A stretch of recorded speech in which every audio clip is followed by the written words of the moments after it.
दोस्तों, बड़ी खबर निकलकर सामने आ रही है। ईरान को लेकर सऊदी अरब ने अमेरिका को दिया बड़ा झटका। मजबूरन ट्रंप को हटना पड़ा पीछे। जानेंगे पूरा मामला और अगली खबर में आपको बताएंगे अब सिर्फ फिलिस्तीन या लेबनान नहीं, यूरोपीय देश साइप्रस के ऐतिहासिक गांवों पर इजरायलियों ने जमाया कब्जा, तो इलाके के लोगों में फैली आक्रोश। दोस्तों, ये काफी चौंकाने वाली खबर है, आप भी सुनकर हैरान हो जाएंगे। और साथ में आपको बताएंगे चीन के 2 पूर्व रक्षा मंत्रियों को मौत की सजा। भ्रष्टाचार मामले में वेई फेंगे और ली शांगफू दोषी करार।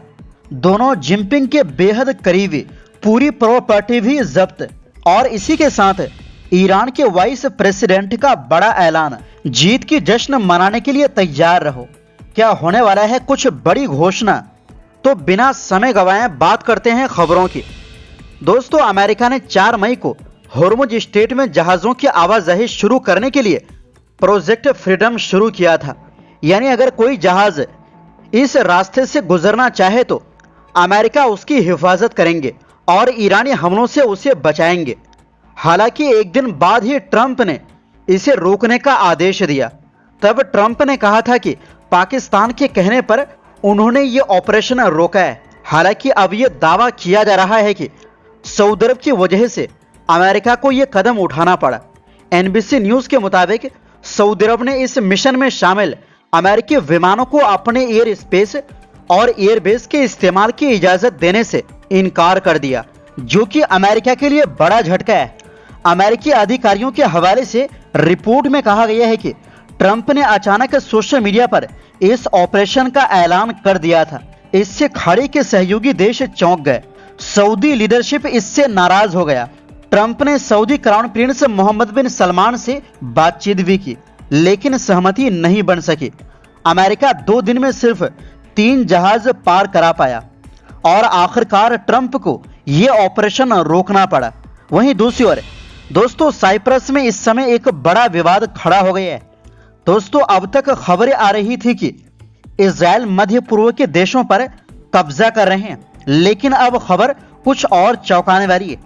रिपोर्ट्स और सोशल मीडिया पोस्ट में दावा किया जा रहा है कि इजरायली निवेशकों ने दक्षिणी साइप्रस के एक पुराने गांव ट्रोजेना का बड़ा हिस्सा खरीद लिया है। इसी को लेकर वहां लोगों के बीच गुस्सा और चिंता बढ़ती जा रही है। मामला तब गरमाया जब साइप्रस के मीडिया ने खुलासा किया कि इजरायली हितों वाली एक कंपनी गांव में एक बड़ा क्लोज्ड रेजिडेंशियल प्रोजेक्ट बनाना चाहती है। इस प्रोजेक्ट में करीब 60 घर, कैंपिंग साइट और एक वाइन फैक्ट्री बनाने की योजना बताई जा रही है। कंपनी इसे एग्रीकल्चर टूरिज्म यानी पर्यटन और गांव दोबारा जिंदा करने वाला प्रोजेक्ट बता रही, लेकिन स्थानीय लोग इसे अलग नजर से देख रहे हैं। स्थानीय लोगों और कुछ राजनीतिक नेताओं का आरोप है कि धीरे धीरे गांव की पहचान बदली जा रही है और ये इलाका एक बंद इजरायली रिजॉर्ट जैसा बन सकता है। लोगों का कहना है कि गांव के बड़े हिस्से खेती की जमीन और कई पुरानी इमारतें खरीद ली गई।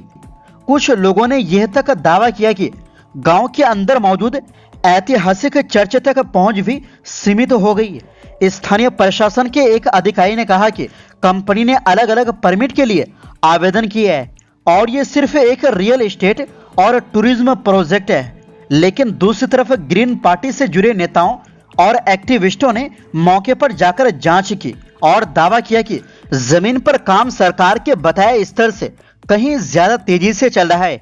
रिपोर्ट्स के मुताबिक गांव की करीब 70% इमारतें सीधे या कंपनी के जरिए एक इजरायली कारोबारी के हाथ में जा चुकी है। हालांकि साइप्रस के कानून के मुताबिक गैर यूरोपीय नागरिक सीधे बहुत ज्यादा जमीन नहीं खरीद सकते, लेकिन कंपनी बनाकर इस नियम को काफी हद तक पार किया जा सकता है। इसी वजह से सोशल मीडिया पर भारी बहस छिड़ गई। कई लोगों ने इसे नई बस्ती बसाने जैसा कदम बताया, जबकि कुछ ने कहा कि साइप्रस की पहचान और इतिहास खतरे में पड़ सकता है। कुछ पोस्ट में यहां तक लिखा गया कि साइप्रस नया फिलिस्तीन बनता जा रहा है। हालांकि सरकार की तरफ से ऐसे दावों को बड़ा चढ़ाकर पेश किया गया मामला बताया जा रहा है। इस पूरे विवाद को और सेंसिटिव इसलिए भी माना जा रहा है क्योंकि ये इलाका पहले से ही ऐतिहासिक और जातीय तनाव से जुड़ा रहा है। आसपास के गांवों में पहले ग्रीक और तुर्क साइप्रियट समुदायों के बीच संघर्ष हो चुके हैं, इसलिए अब किसी भी बड़े विदेशी निवेश को लोग सिर्फ बिजनेस नहीं बल्कि जनसंख्या और पहचान बदलने वाले मुद्दे के तौर पर भी देख रहे हैं। वहीं दूसरी ओर दोस्तों, चीन ने भ्रष्टाचार के मामले में 2 पूर्व रक्षा मंत्री ली शांगफो और वेई फेंगहे को मौत की सजा सुनाई है। सरकारी समाचार एजेंसी शिन्हुआ के मुताबिक दोनों को पहले 2 साल जेल में रखा जाएगा। अगर वो 2 साल तक कोई नया अपराध नहीं करता तो सजा को आजीवन कारावास में बदला जा सकता है। दरअसल ली शांगफू को पिछले साल अचानक पद से हटाया गया था, जबकि वेई फेंगहे भी सैन्य भ्रष्टाचार जांच के दायरे में आए थे, जिसके बाद दोनों को 2024 में चीन की सत्तारूढ़ कम्युनिस्ट पार्टी से निकाल दिया गया था। एक्सपर्ट के मुताबिक ये कार्रवाई राष्ट्रपति शी जिनपिंग के भ्रष्टाचार विरोधी अभियान का हिस्सा है। पिछले कुछ वर्षों में चीन की सेना और रक्षा से जुड़े कई वरिष्ठ अधिकारियों पर कार्रवाई की गई। चीन के पूर्व रक्षा मंत्री ली शांगफू को पिछले साल अक्टूबर में अचानक पद से हटा दिया गया था। वो करीब 2 महीने तक सार्वजनिक रूप से नजर नहीं आए थे, जिससे कई तरह की अटकलें शुरू हो गई थी। अब पहली बार चीनी अधिकारियों ने आधिकारिक तौर पर स्वीकार किया है कि उनके खिलाफ भ्रष्टाचार से जुड़ी जांच चल रही थी। सीसीटीवी की रिपोर्ट के मुताबिक सैन्य अनुशासन जांच एजेंसी ने पाया कि ली ने गंभीर रूप से पार्टी अनुशासन और कानून का उल्लंघन किया। उन पर बड़े पैमाने पर रिश्वत लेने, दूसरों को रिश्वत देने और पद का दुरुपयोग करने के आरोप लगाए गए। रिपोर्ट में कहा गया कि ली की गतिविधियों से सेना के हथियार डेवलपमेंट और मिलिट्री इक्विपमेंट की इमेज को भारी नुकसान पहुंचा। वहीं चीन के पूर्व रक्षा मंत्री वेई फेंगहे पर रिश्वत लेने और अपने पद का गलत इस्तेमाल करने के आरोप लगाए गए। चीन की सैन्य अदालत ने उन्हें भ्रष्टाचार का दोषी माना है। जांच में सामने आया कि वेई फेंगहे ने रक्षा मंत्रालय और सेना से जुड़े फैसलों में फायदा पहुंचाने के बदले कथित तौर पर रिश्वत ली थी। वेई फेंगहे चीन के सीनियर सैन्य अधिकारियों में गिने जाते थे।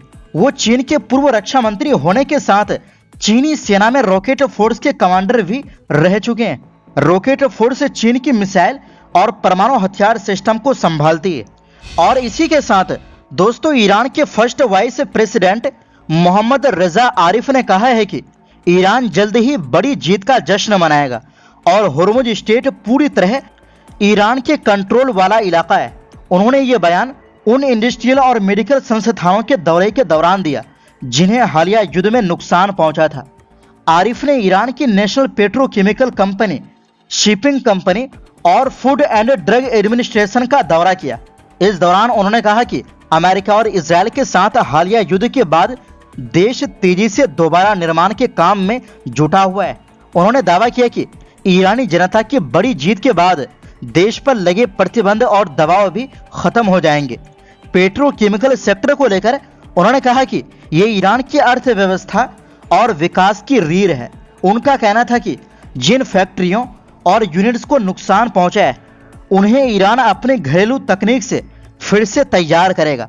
साथ ही उन्होंने भविष्य में सुरक्षा मजबूत करने और पैसिव डिफेंस यानी हमलों से बचाव की तैयारी बनाने की बात भी कही।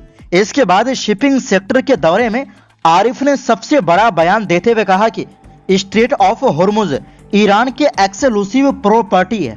यानी ईरान का मानना है कि इस अहम समुद्री रास्ते की सुरक्षा और कंट्रोल उसी के हाथ में होना चाहिए। उन्होंने कहा कि ईरान किसी पर दबदबा नहीं बनाना चाहता बल्कि क्षेत्रीय देशों के साथ मिलकर इस इलाके को आर्थिक केंद्र बनाना चाहता है। उन्होंने ये भी कहा कि अगर होर्मुज स्ट्रेट ईरान के कंट्रोल में सुरक्षित रहता है तो इससे पूरे क्षेत्र के देशों को फायदा होगा। फूड एंड ड्रग एडमिनिस्ट्रेशन के दौरे के दौरान आरिफ ने युद्ध में मेडिकल सेंटर और दवाइयों की फैक्ट्रियों पर हुए हमलों की निंदा की।